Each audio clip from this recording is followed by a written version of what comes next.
Alright, today we're going to answer a question that has no reason to be answered. Which of the 1 mana, 1/1 Elf Druids that tap for 1 green mana are the best? Now, bear with me because there's a lot that went into this decision, so let's get started. First up, it's geography time, and by that I mean let's learn a little bit more about Dominaria.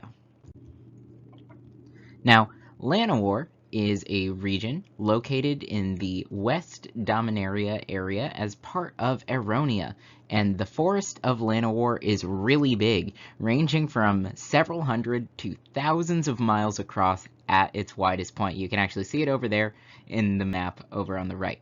Now, this area is further divided into 7 tribes known as Elfheims, which protect the forest, and these are the groups of which the Llanowar elves are a part of. Now, Llanowar elves are often considered to be very reclusive, if you're being polite, and as xenophobic if you don't really care and you're far away from the Llanowar forest. Now, there is also some evil necromantic morass at the center of the forest, which is off limits. None of the elves go there, nothing goes there, and if you are a real lore person, I'd recommend taking a look into the popular Llanowar campfire story, The Abomination of Llanowar.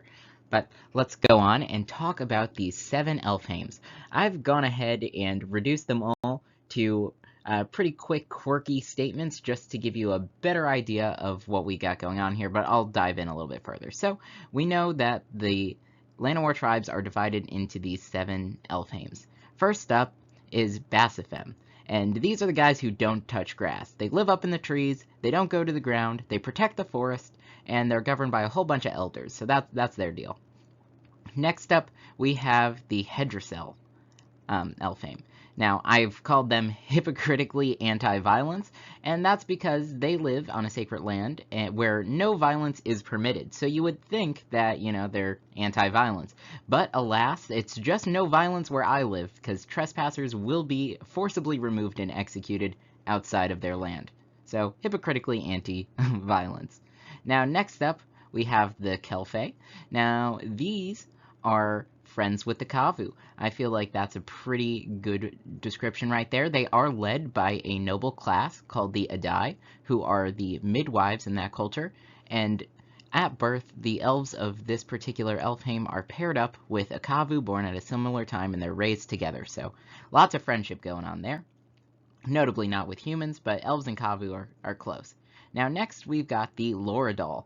Now, I call these guys the highway makers with old rules, and well, that's because they live between the brush and the treetop, and they have developed a very vast network of pathways across all of the Llanowar forest.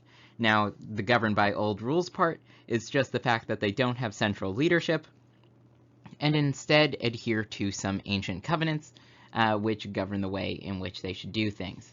Now, next up, we have the actual pacifists. These are the Ruashil. They stay to themselves, they don't use weapons, they're pretty much just fine. So these are some nice guys. These are the nice guys of the Llanowar elves. And then next up, we've got the Ruadak. Now, these are merchants who like humans. Now, you might have noticed that most of the Llanowar interactions are pretty bad for a human who ends up in the forest, but the Ruadak are a little bit different since they live near the edge of the forest, and they foster that trade between humans and the elves. Now, last up, and probably the most interesting to come into contact with would be the Stepirions. And these guys are best described as militaristic nomads. They are the more violent of the Llanowar elves and will definitely protect the forest at whatever cost. So yeah, you definitely don't want to find them.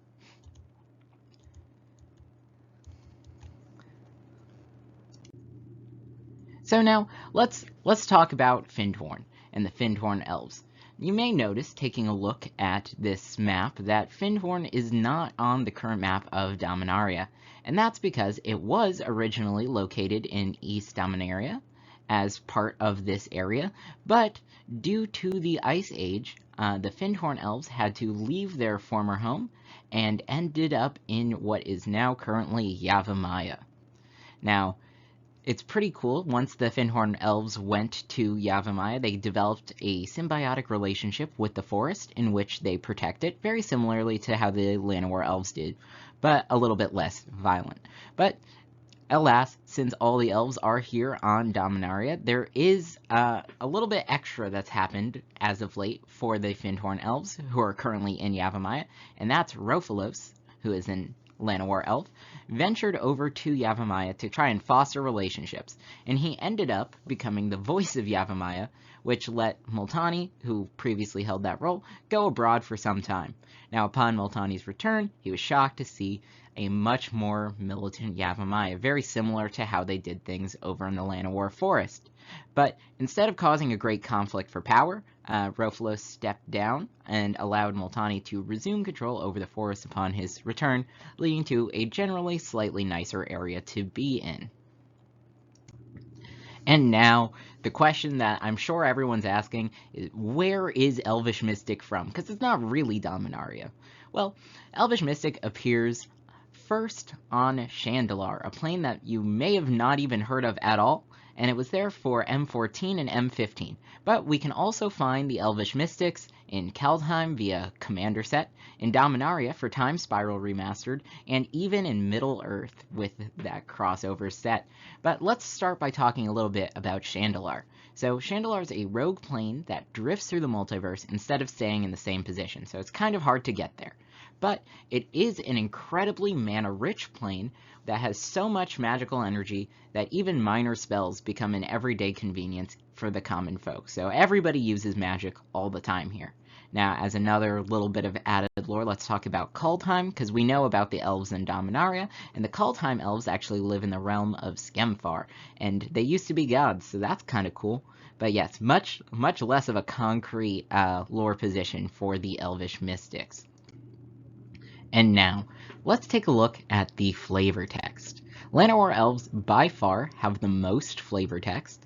Let's just kind of read through some of their lines here.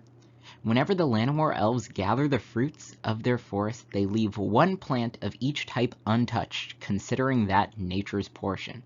Kind of nice, in tune with nature.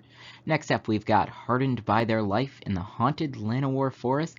These fierce beings are outcasts among elven kind. Alright, a little bit less cool, but you know how they're kind of insular and violent, so it makes total sense.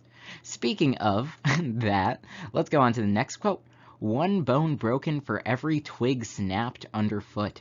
The Llanowar penalty for trespassing. So yeah, you definitely don't want to be walking into the Llanowar forest if you shouldn't be there. Then we've got the Llanowar covers 1,000,000 square miles. This is referring to the forest. Yet nobody enters the forest without the elves knowing it. So the Llanowar elves have got the Llanowar forest under wraps. It's locked, it's closed. You're not going to get in there without being found. And last but not least, as patient and generous as life, as harsh and merciless as nature. So yeah, those are the Llanowar elves from a lore perspective. Definitely don't want to meet them. They're definitely some tough guys, but they do have the most flavor text, so that's kind of cool. We get to see a lot of their character on their cards. So next up, we have the Fyndhorn elves. This is the card that has the least amount of flavor text. There are only 2 possible options, but let me go ahead and read those for you. We can no more abandon the forest than the stars could abandon the night sky. So yeah, one with the forest, very in tune with it. That's kind of cool. And then our next one, we have living side by side with the elves so long leaves me with no doubt that we serve the same goddess. This is Kolbjorn, the Elder Druid of the Juniper Order. Now this same goddess is Freyalise. This is part of the Fyndhorn elves lore. They do all worship Freyalise, and that's kind of fun as well. So there's a little bit of extra connectivity there. But we definitely see the Fyndhorn elves as maybe a little bit more politely in tune with nature than their Llanowar brethren. Now let's talk about the Elvish Mystic, which we already know is kind of all over the place in terms of planes. We do have 3 different pieces of text here, though. Life grows everywhere. My kin merely find those places where it grows strongest. And this is a Nissa quote. Now, of course, this really does kind of key into the fact that the Elvish Mystics can be anywhere, and that's represented by them popping up on a lot of the different planes. Now, next one, we've got the Lord of the Rings quotes here. The 3 rings of the elves were not made as weapons of war or conquest. That is not their power. Those who made them did not desire strength or domination or hoarded wealth, but understanding, making, and healing to preserve all things unstained. And that's an Elrond quote. And then our last elvish mystic quote is, just as new shoots rise from winter's slumber, so too will my people rise to greatness once again. So these are the elvish mystic quotes. All right, now let's take a look at the artwork. Now, of course, art is subjective, but let's take a look at what we're working with. I've gone ahead and arranged all of these in order of appearance, so first printed to the most recently printed, and credit to the artist, of course. These are the 3 pieces of work for the Llanowar elves. And then we have only 2 pieces of artwork for the Fyndhorn elves, but still that's pretty cool, looking nice. And now remember how I said that art was subjective? I'm going to go ahead and tell you right now, if all you care about are the special art styles, there's no need to keep watching this video because Elvish Mystic is going to win. It's the only one that has the printed borderless style. You could get alters of the others, but again, this is the only one of these elves with that borderless art. Aside from that, there are 3 pieces of artwork for Elvish Mystic, and these are them. So, yeah, you're reading this correctly. I am about to explain to you why one of these cards is mechanically better than the others. Anyways, I've got to start by explaining how stickers work. I'm not sure if you all know about stickers, but stickers are from an Unfinity set, and in constructed games, you can bring at least 10 unique sticker sheets. You could bring more, right? But there can't be any repeated sheets, and you can't bring more than 48, since that's the total number of unique sheets of stickers. Now, before each game, out of the amount of sticker sheets that you've chosen to bring, you'd pick 3 at random, and those are your 3 for the game, so you'll only have access to the stickers on them. Now, for some rules bits, the name, art, and ability stickers are additive, so they're not going to replace or remove any existing names, art, or abilities. And additionally, in case you cared, cards that care about objects in the art still count anything under the sticker. So if you have a card that's wearing a hat and you put a sticker over that hat, it still has the hat, even if the sticker is gone. So that's worth noting.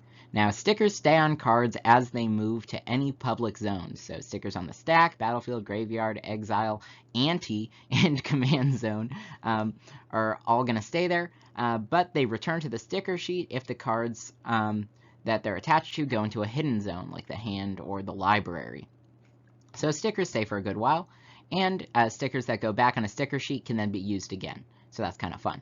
Now, stickers are also going to follow the same rules as counters when a permanent's being copied, in that they're not copied. So yeah, and then we see 2 sticker sheets over there on the side. So why does this matter? So after taking a look through all the silvered bordered cards, there's only one that really stood out as potentially having different interactions with our elves, and that's our knight in blank armor. Alright, so this is a first strike creature, human knight performer. It's a 2/1, and when it enters the battlefield, you get to put a name sticker on it. And this creature has protection from names that start with the same letter as a name sticker on it. So, the one notable difference between all of our elves is their name. And Elvish Mystic starts with an E, Llanowar Elves starts with an L, and Fyndhorn Elves starts with an F.